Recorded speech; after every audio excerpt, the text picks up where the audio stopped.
The twin suns of Borealis Prime were setting, painting the sky in deep orange and gold. The air smelled of oil, metal, and burnt plasma from the ships that came and went. Lucas wiped the sweat from his forehead as he finished sealing the hull of an old cargo hauler. He had worked at the spaceport since he was 16, fixing anything with engines for anyone who could pay. Life here was noisy, dirty, and busy but predictable. That was why what happened next shook him to his core through the crowd of traders, pilots, and alien travelers. Lucas noticed her. She was moving slowly, gracefully, like the chaos of the spaceport didn't touch her. Tall, with long silver hair that shimmered under the sun, and eyes so green they seemed to glow. Her skin was pale, but marked with faint, delicate patterns that pulsed softly like light under water. She wore a travel cloak, dusty from the road, yet nothing could hide the elegance in her movements. Lucas felt an odd pull, like he had seen her before, somewhere far away in another life. Then she stopped, right in front of him, for a heartbeat. The noise of the spaceport seemed to fade. She looked at him closely, her gaze soft but searching. And then, in a calm voice, she spoke. "Do you recognize me, human? I'm your childhood neighbor." Lucas froze. Her words hit him like a shock. Childhood neighbor. Impossible. He had grown up on a small farming colony, thousands of light years from here. And his neighbors back then were human, every last one of them. Yet her voice. There was something hauntingly familiar about it. Before he could answer, she leaned closer, her green eyes locked on his. And she whispered something only his childhood friend could know. A memory flooded back of a little girl with a gap-toothed smile who used to bring him wildflowers. They would run across the fields together, laughing until their legs gave out. And she always called him Lukey, a name he had not heard in years, the same name she had just whispered. Lucas's heart raced. It couldn't be her. That girl had disappeared when their colony was attacked in the war. Rumors said the invaders had taken prisoners, but most never came back, and if they did, they weren't the same anymore. Before Lucas could speak, she glanced over her shoulder. Her expression changed calmness, replaced by sharp, urgent fear in the distance. He saw 3 armored figures pushing through the crowd. Their helmets covered their faces, and their movements were too focused to be casual. They were looking for someone, and Lucas had a sick feeling he knew who. "Walk with me," she said softly, but firmly. Lucas hesitated, but her grip on his hand was steady. And warm, she pulled him toward the edge of the docking bay, weaving through crates and stacks of cargo. The sound of heavy boots followed them, growing louder. Lucas didn't know why, but his instincts screamed that if they caught her, something terrible would happen. They slipped into a side corridor between hangars. The air here was cooler, quieter, lit only by dim yellow strips along the walls. She finally let go of his hand, but her eyes stayed locked on his. "I'll explain later," she said, her voice low. "But please don't let them take me." Lucas wanted to ask 1,000 questions. Where had she been all these years? Why did she look so different? Why were soldiers chasing her? But all he managed to say was, "Who are they?" Her jaw tightened. "They're not here for a crime," she said. "They're here for what I know." Before Lucas could press further, a faint metallic clang echoed from the corridor behind them. The soldiers had found the path they took. They were coming closer, their footsteps steady and confident. Lucas's mind raced. He could hand her over, avoid trouble, and go back to his normal life. Or he could trust the impossible truth that this alien beauty was the girl from his past. The choice weighed heavy. But when he saw the fear in her eyes, fear that still held a spark of the old friend, he remembered he knew what he had to do. "This way," he whispered, pulling her toward a maintenance hatch. The metal door groaned as he opened it, revealing a narrow service tunnel smelling of grease and dust. She slipped inside without hesitation, and Lucas followed. Closing the hatch behind them, The world outside went silent, replaced by the hum of old machinery. They moved quickly through the dim passage. Lucas's heart pounded, not just from fear, but from the unanswered question that burned in his mind. Was she truly Alara, the girl he thought he'd lost forever? Or was this some trap that would destroy him before he found the truth? The tunnel stretched ahead, narrow and dark, the faint hum of machinery echoing through the walls. Lucas led the way, his boots crunching on old dust and bits of scrap. Behind him, the silver-haired alien woman moved silently, her steps light as if she had walked these kinds of paths many times before. The air was heavy with the smell of rust and oil. Lucas wanted to speak, to demand answers. But the sound of distant boots on metal made him keep moving. After several turns, they reached a small hatch that opened into Lucas's private workshop hidden behind Hangar 6. It was a cluttered space filled with tools, engine parts, and the half-repaired skeleton of a small shuttle. He locked the door, breathing heavily, then turned to face her. "All right," he said, "now you talk." She removed her travel cloak, letting it fall to the floor beneath it. She wore a simple dark tunic and travel pants, but the faint glowing lines on her skin were clearer now. They traced across her arms and collarbone like living patterns. Pulsing slowly, Lucas stared, unable to stop himself from comparing the image before him to the memories in his mind. "My name is Alara," she said softly. Lucas blinked. It was the same name his childhood friend had, but the voice, the face half familiar, half alien left him struggling to believe. "You're telling me you're her?" Lucas asked. She nodded. "We grew up on the border colony of Marrow Fields before the war." A rush of images flashed in his head: dusty lanes, golden fields. The sound of her laughter when they raced through the orchards. The way she used to bring him flowers and hide them in his pockets. The day she disappeared, he had been 12. One moment she was chasing their dog by the creek, and the next, alarms were blaring and the sky was full of fire. Lucas clenched his fists. "They took you." "Yes," she said, her voice quiet but trembling. "The invaders raided our colony. They didn't kill me, but they didn't let me stay human either." She looked away, her jaw tight. "They altered me, changed my body, my mind, everything, to make me one of them." Lucas felt a chill crawl up his spine. Her glowing patterns, her pointed ears, her green eyes, it all made sense now. But a deeper question gnawed at him. "Why are they after you now?" Her gaze met his again, sharper this time. "Because I know something they can't risk getting out," she said. "Something about their war plans." Lucas guessed. She hesitated, then nodded slowly. "Yes. And if they catch me, they'll erase me completely." The words hung in the air like ice. Lucas swallowed hard. He wanted to ask what exactly she knew, but before he could, there was a sharp knock at the door.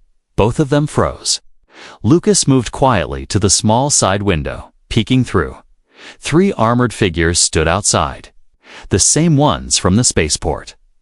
One of them was scanning the building with a small device. The beam of light swept across the door, and Lucas knew they were looking for signs of life.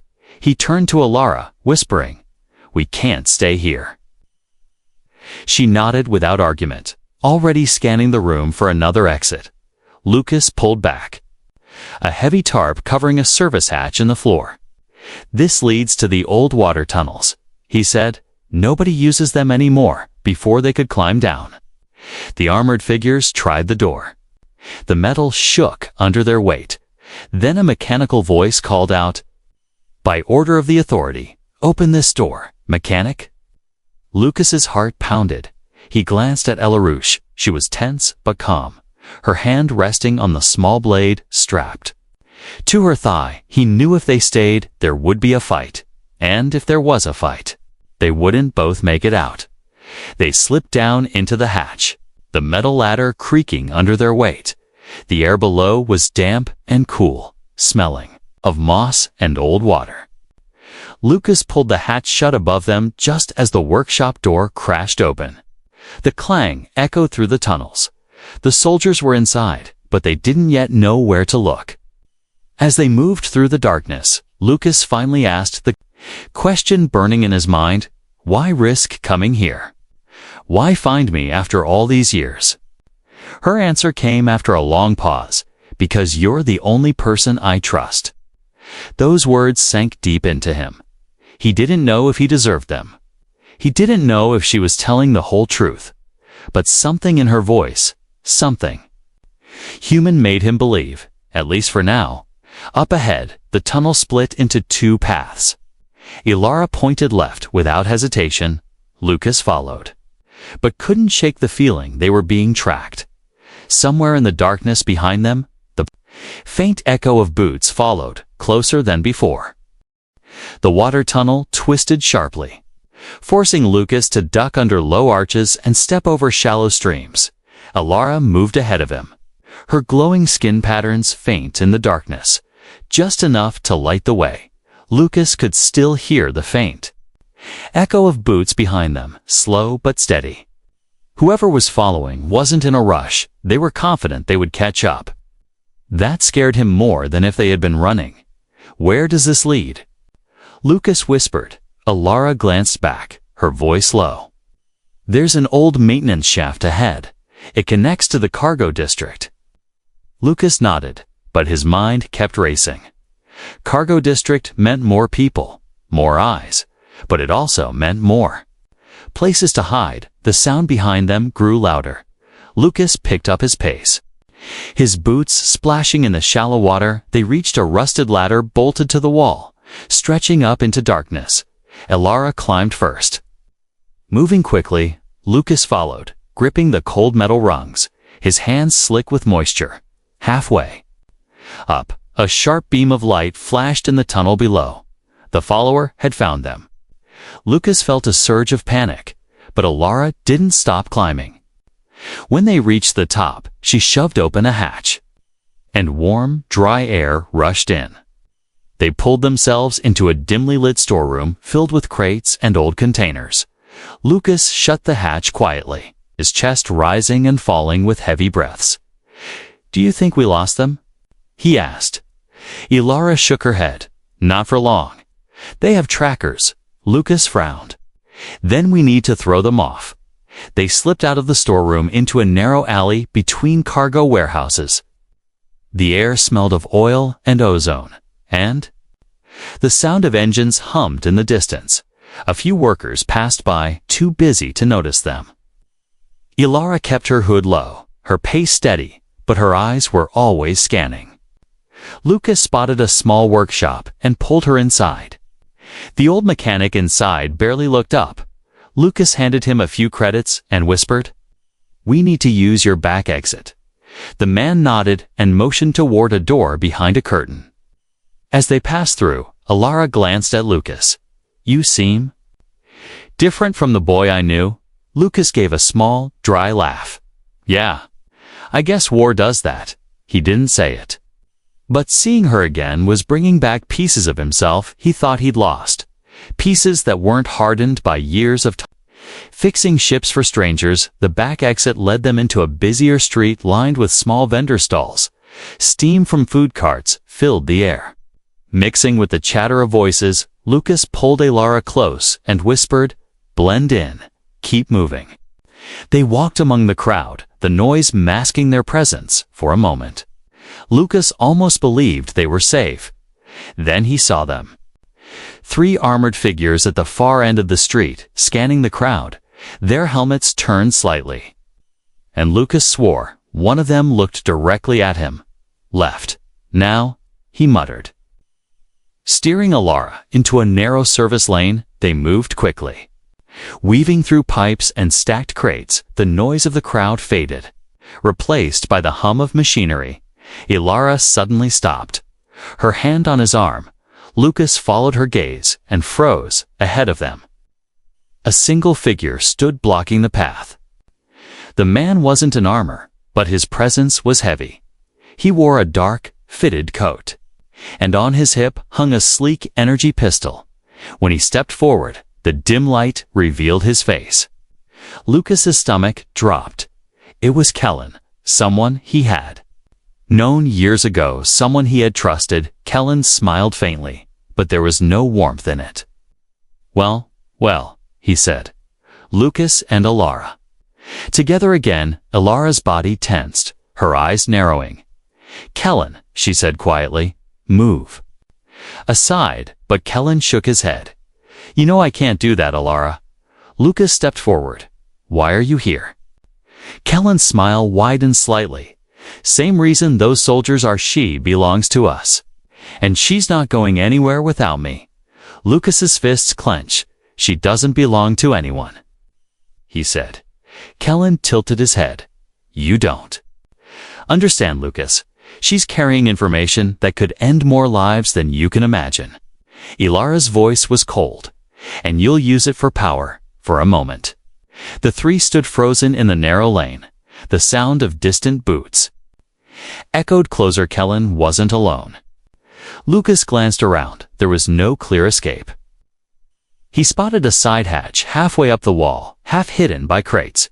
It was small, but just big enough for them to squeeze through. He gave Alara a quick look, and she understood. While Lucas stepped toward Kellen, distracting him with words, Alara moved silently toward the hatch. Kellen's eyes flicked toward her. But Lucas acted fast.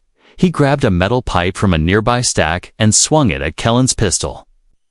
The weapon clattered to the ground, and Lucas lunged toward Alara. Pulling her up toward the hatch, they scrambled through just as shouts filled the lane. Lucas slammed the hatch shut, sealing them in a tight maintenance shaft. The air was hot and smelled of burned wiring. They crawled forward, their hands and knees scraping against metal. Neither spoke, but both knew this wasn't over. The chase had only just begun. The maintenance shaft was narrow and hot, forcing Lucas and Alara to crawl on hands and knees. The walls vibrated with the deep hum of engines somewhere far below. Each movement scraped Lucas's palms against rough metal, but he kept going. Behind them, faint echoes of shouting faded, though he knew it wouldn't last. The enemy would find another way to track them. After what felt like forever, they reached a grated opening. Lucas pushed it aside, and cool night air rushed in. They climbed out into a deserted industrial yard on the far side of the cargo district. Massive storage tanks loomed around them, and the scent of oil and ozone hung in the air. The place was quiet, too quiet. Lucas motioned for Alara to follow him toward a cluster of stacked shipping crates. They ducked behind them, finally taking a moment to breathe. Lucas wiped sweat from his brow, his voice low but urgent. Now, you're going to tell me everything. Alara met his gaze, her expression torn between reluctance and resolve. They want me because of what I know, she began slowly. It's not just a location. Lucas sits a weapon. Lucas frowned. A weapon. We're talking about ships, bombs, what? Her voice dropped. Not like that. This isn't built. It's alive. Lucas stared at her, confused. She continued. During the years they held me, I learned things they never meant for me to hear. There's an ancient life form hidden deep in the asteroid belt beyond this sector. It's older than their empire, older than human history. And it has the power to destroy entire fleets with a thought. Lucas tried to process her words. You're saying? A living weapon. She nodded. They call it the Veilborn, and they've been searching for it for decades. I know where it sleeps. The air between them felt heavier. Lucas shook his head. If it's that dangerous, why not just stay hidden? Why come here? Her eyes softened. Because I can't hide forever. If they find it without me, they'll use it to enslave every world in the sector. If I find it first, maybe I can stop that. Lucas's chest tightened. The Alara he remembered as a child had been fearless but kind. Now she was still fearless, but the kindness was wrapped in layers of scars. And you think I can help you? He asked. "You're the only person I trust," she repeated, her voice firm. Before Lucas could answer, the faint hum of engines reached their ears. They peered around the crates and saw a small drone floating above the yard, its red scanning. Beams swept the area methodically. Lucas swore under his breath. "They've got seekers."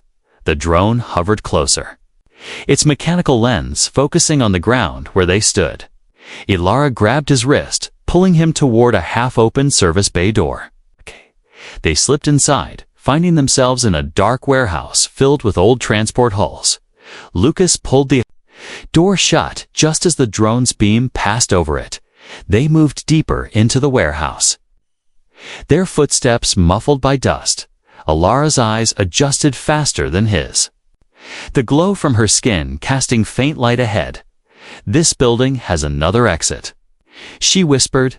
"Back wall, near the old docking controls." They weaved between the hulks of abandoned ships. The air smelled of stale fuel and rust. Halfway through, Lucas stopped. He'd seen movement, just a flicker, a shadow slipping between two cargo containers. "Ilara," he whispered. "We're not alone." A figure stepped into view, and Lucas's stomach sank. It was Kellen again. He leaned casually against a crate, his pistol dangling from one hand. His smirk was even wider now. "I told you. You can't outrun me." Ilara's stance shifted tense, ready to fight. "Kellen." "You don't know what you're doing," she said. "Oh, I do," he replied. "I'm bringing you in, and maybe Lucas too. You two have something the authority wants very badly." Lucas took a step forward. "If that something is what I think it is, letting them have it would destroy everything." Kellen tilted his head. "That's not my concern. I follow orders." Ilira's voice cut in, sharp. "And what happens when you're no longer useful to them, Kellen? You think they'll keep you alive?" For a moment, Kellen's expression faltered, but then his smirk returned. He raised his pistol, but before he could fire, a loud crash shook the warehouse. A massive loader mech, old and rusted, toppled from its storage rack, blocking the space between them. Lucas grabbed Ilara's arm. "Move." They sprinted toward the far wall, the sound of Kellen shouting orders fading behind them. They found the docking controls and pried open the emergency hatch. Cold night air rushed in again, along with the sight of the empty sky above. In the distance, the lights of the city twinkled, but so did the red glows of incoming drones. Lucas and Ilara slipped out into the shadows, every step taking them further from safety, but also closer to the asteroid belt where the Veilborn waited. Neither spoke, but they both knew the next move they made could decide the fate of entire worlds. Asterisk. The city lights faded behind them as Lucas and Ilara slipped into the outer industrial zone. Here, the streets were wide but empty, lined with silent warehouses and broken street lamps. Their footsteps echoed too loudly for Lucas's liking, each sound bouncing off the steel walls around them. A cold wind swept through, carrying the faint hum of patrol drones somewhere above. Ilara pulled her hood lower, her pace quick but measured. "We can't stay out in the open," Lucas whispered. Ilara nodded, scanning the shadows ahead. She led him toward a row of rusted freight containers, stacked high like a maze. Inside this labyrinth, the wind died down, and the air felt still. Lucas slowed, uneasy with how quiet it was. "Why here?" he asked. "It's a shortcut to the old transport tunnels." Ilara replied, "Once we're inside, they'll have a harder time tracking us." Her voice was steady, but her eyes darted to every corner. Lucas followed, his hand brushing against the wrench holstered at his belt. He'd learned to keep something heavy close ever since this night began. They rounded a corner between containers, and Lucas froze. Kellen was standing in the narrow path ahead, his pistol raised. The dim light from a flickering lamp caught his face, and for the first time, Lucas noticed the small scar over his right eye. It hadn't been there years ago. "Kellen," Lucas said slowly, "you need to walk away." Kellen smirked. You think I came this far to turn around? Behind them, boots crunched on gravel. 3 armored soldiers emerged from the shadows. Blocking the way back, Lucas and Alara were trapped. Alara stepped forward, her voice calm but sharp. Let him go, Kellen. This is between you and me. Kellen shook his head. No, Lucas comes to. He's already in too deep. Lucas's jaw tightened. If you turn her in. You know what they'll do to her? Kellen's eyes flickered, but he didn't lower the gun. They told me she's dangerous, Kellen said. They told me she'd destroy everything we know, and you believed them. Lucas shot back, after everything we've seen them do. Kellen's grip on the pistol tightened. Lucas took a slow step forward. The soldiers behind him shifted, ready to move. For a long moment, no one spoke. Then Kellen said quietly, You don't get it. This isn't about right or wrong.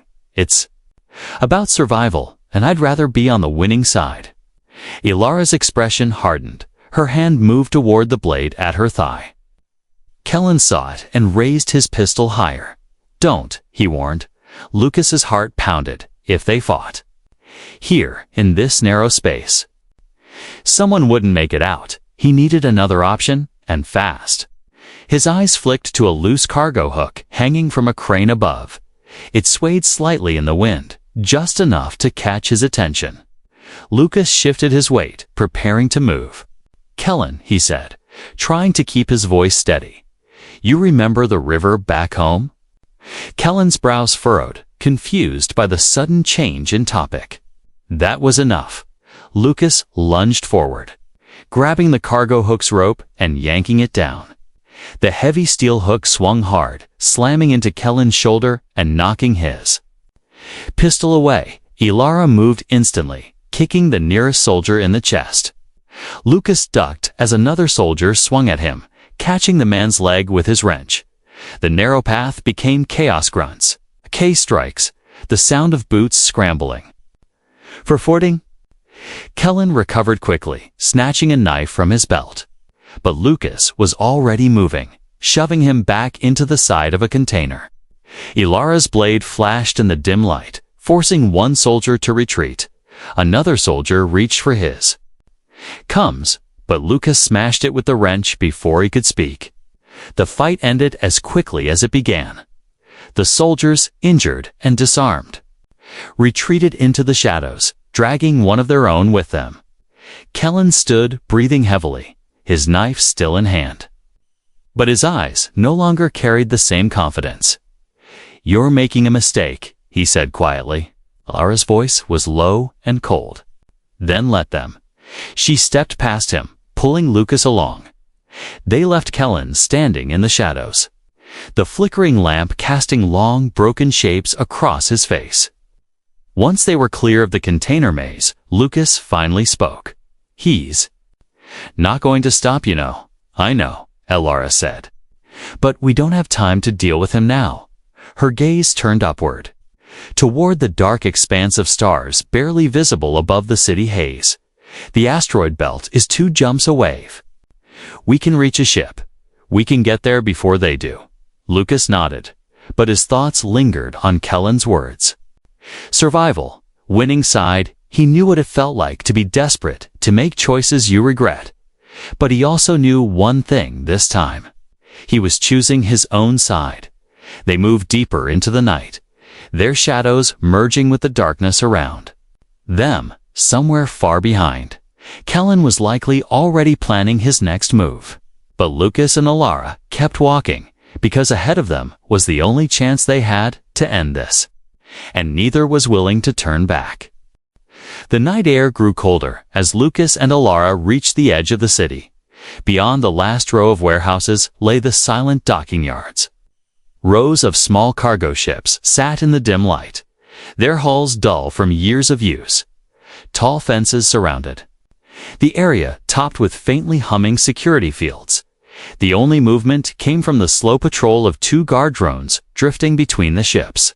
Alara crouched low behind a stack of scrap metal. Her eyes scanned the rows, searching for something specific. Lucas stayed beside her, whispering, "You have a plan." She nodded toward the far corner, their third row, fifth dock, a freighter named Starling. I've seen it before. It's old, but it's fast. Lucas frowned. How do you know it'll still run? Ilara smirked faintly. Because I fixed it 2 months ago for someone who never paid me. Lucas almost laughed, but the hum of a passing drone killed the moment. They waited until it drifted out of sight, then moved quickly, keeping low between the shadows of stacked crates at the edge of the fence.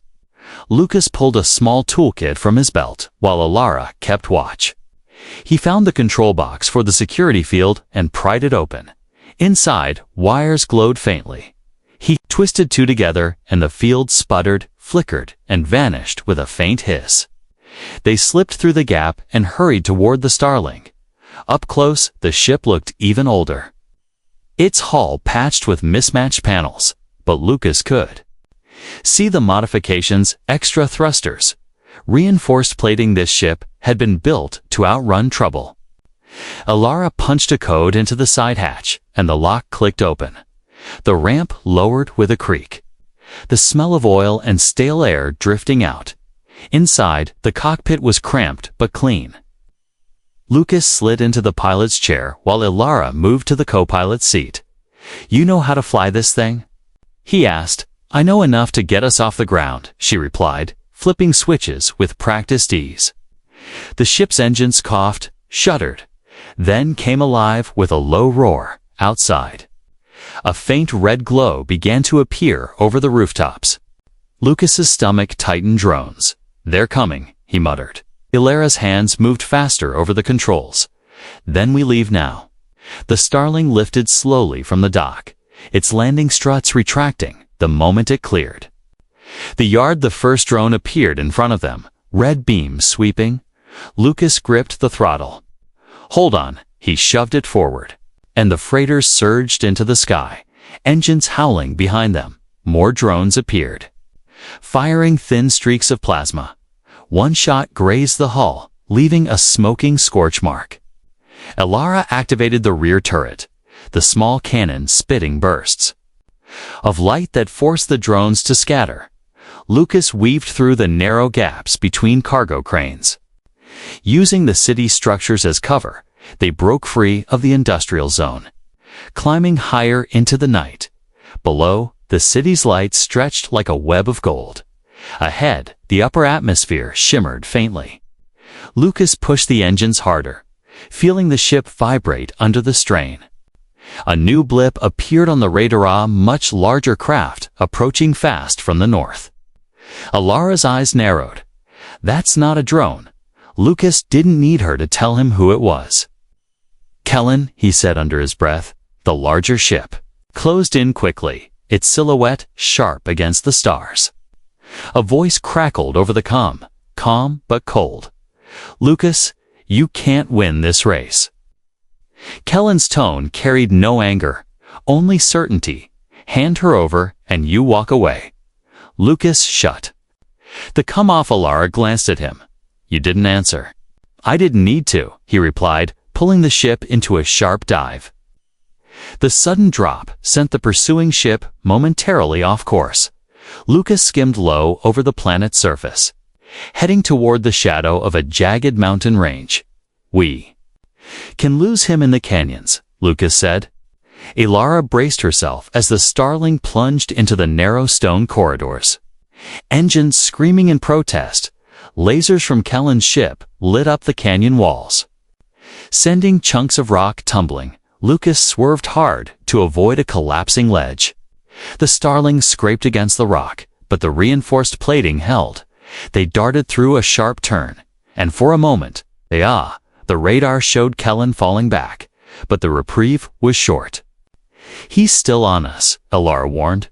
Lucas scanned ahead, spotting a gap in the canyon wall that led to open sky. Once we clear that, we hit the jump gate, he said. The gap rushed toward them. Lucas pushed the engines to their limit. The ship rattling violently, they burst through into the open, the stars glittering above. Ahead, the faint blue shimmer of the jump gate pulsed in the darkness. Kellen's ship fired again, a blast grazing their right thruster. Warning lights flared across the console. "She won't hold much longer," Alara shouted. "She only needs to hold for 30 seconds," Lucas said through gritted teeth. The Starling streaked toward the gate, the space around them warping with its pull. Kellen's ship closed the gap, but it was too late. The jump field wrapped around the freighter, pulling them forward. The last thing Lucas saw before the stars blurred was Kellen's ship vanishing. Behind the blue light, they were gone through the gate, into the cold void of another system. Alara leaned back in her seat, her breathing heavy. Lucas glanced at her. "We bought some time, but not much." Her eyes met his, steady and serious. "Then we use it the Veilborn won't stay hidden forever." The stars around them shifted as the Starling emerged from the jump. A vast stretch of black space opened ahead, broken only by the jagged silhouettes of the asteroid belt. Here, the light of the distant sun barely touched the rocks, casting them in a cold, silvery glow. Lucas eased the ship forward, the engines humming softly. Ilara's gaze was fixed on the belt, her hands tense on the console. "It's in there," she said quietly. Lucas glanced at her. "The Veilborn?" She nodded, her voice barely more than a whisper. "I can feel it, even from here." Something in her tone made Lucas's skin prickle. It wasn't just fear, it was reverence. They guided the Starling into the maze of asteroids. Chunks of rock the size of houses drifted slowly, some spinning, some tumbling past. Lucas weaved between them, the ship's hull creaking under the occasional graze of stone. The deeper they went, the darker it became, until only the ship's running. Lights painted faint shapes around them. Then Ilara spoke again. "Cut the engines." Lucas frowned. "Why?" "They'll hear us," she replied. Lucas hesitated, but the seriousness in her voice made him obey. The ship drifted silently, carried by the slow pull of invisible currents. For a long moment, there was nothing, only silence. Then, ahead, the darkness moved. A shape larger than any ship Lucas had ever seen emerged from the shadow of an asteroid. It wasn't metal, and it wasn't stone, it was alive.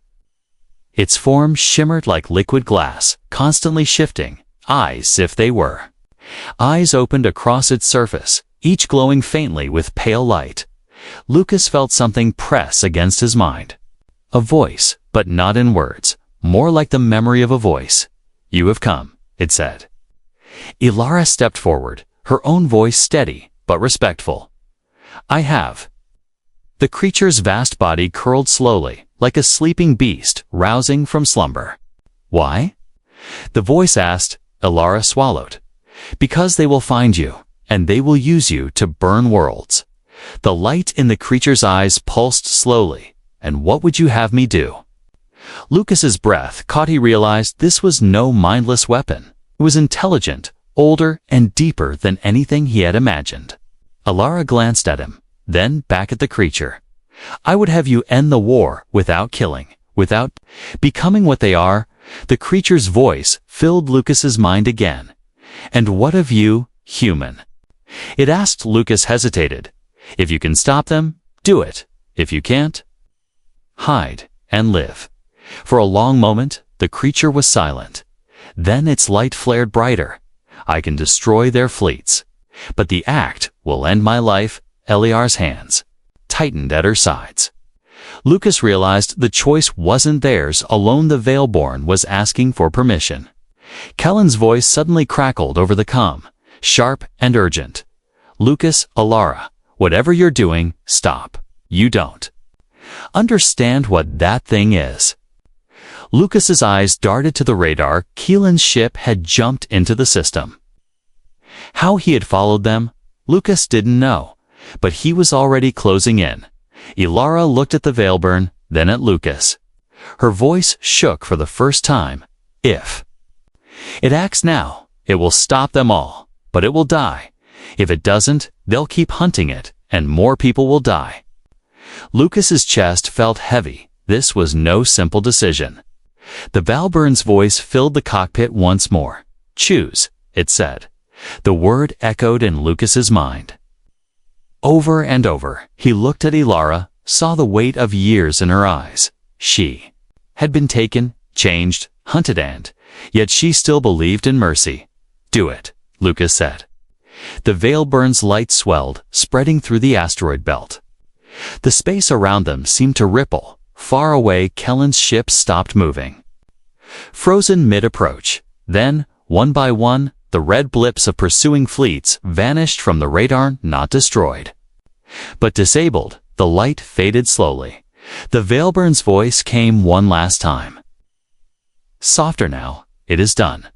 Then the great shape began to dissolve into motes of light, scattering like dust among the asteroids.